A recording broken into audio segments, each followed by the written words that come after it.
আমরা সুন্নাহ মানতে চাই, কয়টা সুন্নাহ আমরা আমল করতে পারি? প্রথমটি হচ্ছে চাঁদ দেখার পর আমরা দোয়াটি পড়ব, আল্লাহু আকবার আল্লাহু আকবার আল্লাহু আকবার, আল্লাহুম্মা হিল্লাহু আলাইনা বিল আমনি ওয়াল ঈমান ওয়াস সালামাতি ওয়াল ইসলাম ওয়াত তাওফীকি লিমা তুহিব্বু ওয়া তারদা রব্বি ওয়া রাব্বুকাল্লাহ হিলালু রুশদি ওয়া খায়র। এক নম্বর সুন্নাহ। চাঁদটা নিজে দেখার চেষ্টা করব, চাঁদ দেখার পরে দোয়াটা পড়ব। দুই নাম্বার সুন্নাহ হচ্ছে চাঁদ রাতে আমরা আমল করার চেষ্টা করব, অন্তত চাঁদ রাতে অন্তত আমরা 2 রাকাত অতিরিক্ত নফল নামাজ পড়ে আল্লাহর কাছে কান্নাকাটি করব। 3 নাম্বার সুন্নাহ হচ্ছে ঈদুল ফিতরের প্রস্তুতি যেন আমাকে ফজর ভুলায় না দেয়, ফজরের নামাজটা জামাতের সঙ্গে গিয়ে আদায় করব। 4 নাম্বারে ঘরে এসে সুন্দর করে আমি গোসল করব, আমার সন্তানাদিদেরকে গোসল করাবো।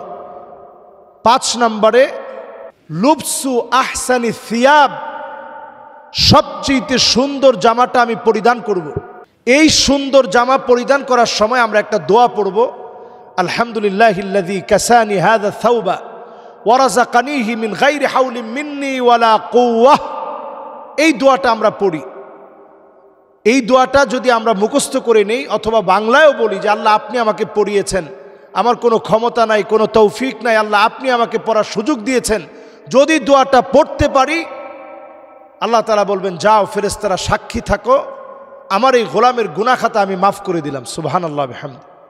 আমরা নতুন জামাটা পরিধান করলাম। এরপর 6 নাম্বার আমার কাজ হচ্ছে ঘর থেকে বের হওয়ার সময় বেজোর সংখ্যক খেজুর খেয়ে নেওয়া।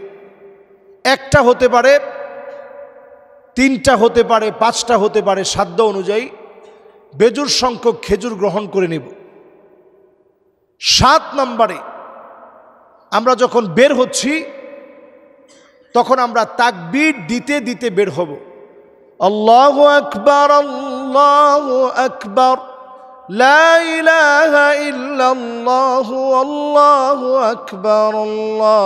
আকবার ওয়ালিল্লাহিল হামদ। আরবিয়ানরা খুব সুন্দর সুর করে পড়তে থাকে, আল্লাহু আকবার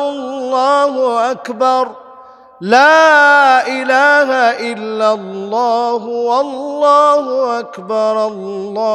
আকবার ওয়ালিল্লাহিল হামদ। 8 নম্বরে আমি আপনি প্রত্যেকে এক পথ দিয়ে যখন যাচ্ছি ভিন্ন পথ দিয়ে আমরা আসার চেষ্টা করব। 9 নম্বরে খতিবের সামনে গিয়ে মনোযোগ সহকারে খতিবের কথাগুলো শুনব। 10 নম্বরে 2 রাকাত নামাজ, যেই নামাজের আযান নেই, ইকামত নেই, এমন 2 রাকাত নামাজ আদায় করব। 11 নম্বরে নামাজের পরে খুতবা শুনব। 12 নম্বরে খুতবা যখন শেষ হয়ে গেছে একজন আরেকজনকে দেখে অভিবাদন বিনিময় করব, বলার চেষ্টা করব তাকাব্বালাল্লাহু মিন্না ওয়া মিনকুম, তাকাব্বালাল্লাহু মিন্না ওয়া মিনকুম সালিহাল আমাল, তাকাব্বালাল্লাহু মিন্না ওয়া মিনকুম কুল্লু আম ওয়া আনতুম বিখাইর। এই কথাগুলো সাহাবায়ে কেরাম বলতেন, তো আমরা বলার চেষ্টা করি ইনশাআল্লাহ। যদি আমরা ঈদ মুবারকও বলি অথবা ঈদ সাঈদ বলি কোনো অসুবিধা নেই। এই পরিভাষাগুলো আরবি পরিভাষা। ঈদ মুবারক মানে ঈদ বরকতপূর্ণ, ঈদ তো আমাদের জন্য আনন্দের বার্তা নিয়ে আসছে। 13 নম্বরে যদি আমরা অভিবাদন বিনিময় করতে করতে 13 নম্বরে আমরা কোলাকুলি করে থাকি, এই কোলাকুলি করাটা একেবারে আবশ্যক না। আমরা হাতে চুমু দিতে পারি, কপালে চুমু দিতে পারি, যেগুলো হাদিস দ্বারা স্বীকৃত। কোলাকুলিও হতে পারে, অনেকদিন পরে দেখা হয়েছে, কোলাকুলি করতে পারেন। 14 নম্বরে শত্রুতা ভুলে আমরা ঘরে ফিরব, যে আমার মধ্যে আর আমার ভাইয়ের মধ্যে কোনো শত্রুতা নাই, ঈদ আসছে শত্রুতা ভুলাই দিতে। 15 নম্বরে আমরা ইস্তেগফার পড়তে পড়তে নিজের আল্লাহর কাছ থেকে একটা প্রাপ্তি উপলব্ধি করে যে আজকে আমি কিছু পেয়েছি আল্লাহর কাছ থেকে, এই উপলব্ধি বোধ নিজের ভিতরে জাগ্রত করে আমরা ঘরে এসে পরবর্তী নামাজের জন্য আমরা প্রস্তুত থাকব। আল্লাহ রাব্বুল আলামিনের কাছে এইভাবে যদি 15টা সুন্নত দিয়ে আমরা ঈদুল ফিতরকে সাজাতে পারি, এবারের ঈদুল ফিতরের মধ্য দিয়ে যতদিন না কায়েম হবে এ ধরাতে তারই দিন, কিসের আবার ঈদের খুশি? এ খুশি অর্থহীন। একটা সমাজ আসবে, একটা সময় আসবে, মাজলুমদের মুখে হাসি ফুটবে, সেদিন আমরা চূড়ান্ত আনন্দে আনন্দিত হতে পারবো। আল্লাহ তাআলা তৌফিক দান করুক। ওমা তৌফিক ইল্লা বিল্লাহ। চাঁদ রাতে আসলে ইবাদতটা লাইলাতুল কদরের মতো গুরুত্বপূর্ণ কিনা? খুবই গুরুত্বপূর্ণ একটি প্রশ্ন। চাঁদ রাতটা আমরা মনে করি সবচেয়ে অবহেলিত একটা রাত হচ্ছে চাঁদ রাত। সম্মানিত প্রিয় ভাইয়েরা, চাঁদ রাত অবহেলা করার রাত নয়। যে রাতগুলো আল্লাহর কাছে অত্যন্ত মহিমান্বিত, অত্যন্ত দামি, যে রাতগুলোতে আল্লাহ রাব্বুল আলামিন সবচেয়ে বান্দাকে কাছে টানেন, সবচেয়ে বান্দাকে আপন বানিয়ে নেন, সেই গুরুত্বপূর্ণ রাতগুলোর ভিতরে চাঁদ রাত একটি। এই চাঁদ রাতের দাবি কি? চাঁদ রাতের দাবি হচ্ছে আপনি সবচেয়ে বেশি আল্লাহ রাব্বুল আলামিনের কাছে ধর্ণা দিবেন যে আল্লাহ 1 মাস সিয়াম সাধনা করলাম, কতজন মাপ পেয়ে গেল, কতজন বরকত পেয়ে গেল, কতজন ক্ষমা পেয়ে গেল, কতজন রহমত লাভ করলো, কতজনকে আল্লাহ আপনি নাজাত দিলেন, আমার অবস্থান কোথায়? এজন্য এই সময় সবচেয়ে বেশি রমাদানুল মুবারকের চাঁদ রাতে সবচেয়ে বেশি কান্নাকাটি করেন। বেশির থেকে বেশি আল্লাহর দিকে রমাদানুল মুবারকের পূর্ণ বরকতের এই সময় ফুরিয়ে যাচ্ছে, একটু আল্লাহর কাছে সেজদায় পড়ে কাঁদেন।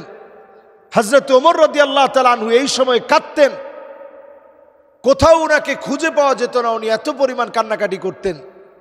লোকেরা প্রশ্ন করত যে এত পরিমাণ কান্নাকাটি করার কারণ কি?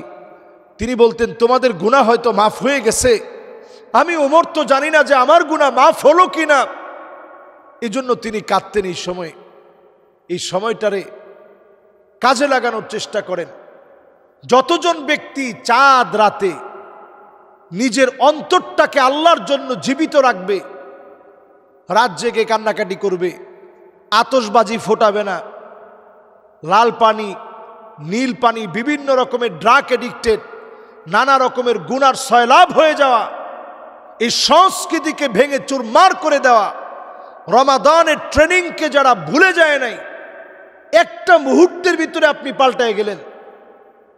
শয়তান সারা পাওয়ার পরই শয়তানের পাওয়ার কেমন, এতদিন সারা পাওয়ার পরে সে কিরকম শক্তি আপনার উপরে অ্যাপ্লাই করেছে, আপনি ওই রাত্রিতে আপনাকে ড্রাগ এডিক্টেড হতে হবে, একটু লাল পানি খেতে হবে, একটু নতুন করে গান বাজনায় শরিক হইতে হবে, ডিজে পার্টিতে অংশগ্রহণ করা লাগবে। আপনার এই পুরো একটা মাসের সিয়াম সাধনা কোনো অর্থে আসে নাই, কোনো কাজে আসে নাই, নিছক শুধু আপনি উপাস থেকেছেন। আল্লাহর কাছে এগুলো কবুল হয় নাই। যাদের কবুল হয়েছে তারা এই সময়টা কেঁদে কেঁদে কাটাবে। নবী সাল্লাল্লাহু আলাইহি সাল্লাম বলছেন, লাম ইয়ামুত কলবাহু, ওই মানুষগুলোর হৃদয়গুলো মরে যাবে না যারা ঈদের রাতে, চাঁদ রাতে যারা আল্লাহর কাছে ফরিয়াদ করেছে, কান্নাকাটি করেছে। লাম ইয়ামুত কলবাহু ইয়াউমা তামুতুল কুলুব, যেদিন সব মানুষগুলা ভীত সন্ত্রস্ত হয়ে যাবে, মালিকের সামনে দাঁড়াতে তটস্থ হয়ে যাবে।